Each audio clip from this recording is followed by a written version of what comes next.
আমরা দীর্ঘদিন যাবত নিয়োগ বঞ্চিত, অধিকার বঞ্চিত। দীর্ঘ 17 বছর আমাদের বঞ্চিত রেখেছে ফ্যাসিস্ট সরকার। আপনারা দেখবেন যে গোপালগঞ্জের একটা নিবন্ধনধারীও চাকরি ছাড়া নেই। গোপালগঞ্জে কোনো নিবন্ধনধারী পাওয়া যায়নি কেন?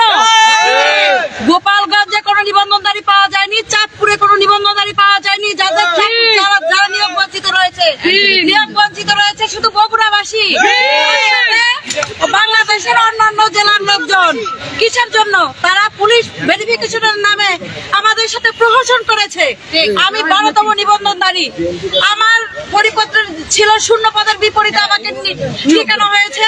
আমি উপজেলা কোঠায়, আমার উপজেলায় ফার্স্ট হয়েছি। সেই উপজেলা কোঠার যদি বাস্তবায়ন হয় তাহলে আমি আজকে কেন রাস্তায়? এই প্রশ্নের জবাব দিতে হবে। মাননীয় শিক্ষামন্ত্রী, আপনি বলেন যে আমাদের বয়স 50 বছর হয়েছে। আমার বয়স কি 50 বছর হয়েছে? 72 বছর বয়সে যদি আপনি ডিগবাজি দিয়ে সংসদে ঢুকতে পারেন, আমিও স্টুডেন্ট পড়ানোর ক্ষমতা রাখি। আপনি কখনো এই ধরনের অবাঞ্ছিত কথা বলে নিজেকে বিতর্কিত করবেন না। সম্মানের ব্যক্তি, আপনি সম্মানের সাথে থাকবেন।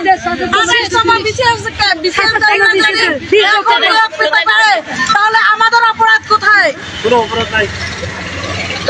দর্শক দেখতে পাচ্ছেন যে বৈধ সরঞ্জারি কিন্তু আজকে আমাদের অপরাধ কোথায়? আমরা সঠিক বৈধ নিবন্ধনধারী। আমাদের এই শিক্ষামন্ত্রী আমাদের নিয়ে বহু কথা বলে, অবাঞ্ছিত কথা বলে, কিন্তু একটা বিষয় আমার মাথায় আসে না।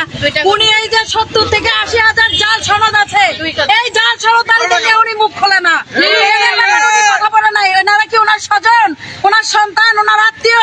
এই প্রশ্ন আমার দেশবাসীর কাছে রয়ে গেছে। তারপরে হচ্ছে ডিআইএ থেকে ওনারা জাল সনদধারীদের জন্য মানবতা দেখাবে। এই মানবতা কোথা থেকে আসে? টেবিলের উপর থেকে না টেবিলের তলা থেকে?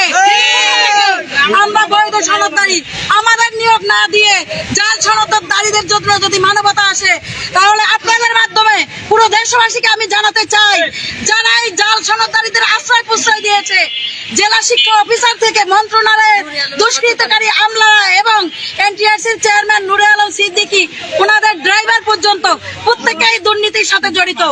আমাদের শুধু এই জন্যই ওনারা নিয়োগ দেয় না, আমাদের নিয়োগ দিলে ওনাদের থলের বিড়াল বেরিয়ে আসবে। ওনারা ওনাদের পিঠ বাঁচানোর জন্য বারবার আমাদের নিয়োগ বঞ্চিত রেখেছে।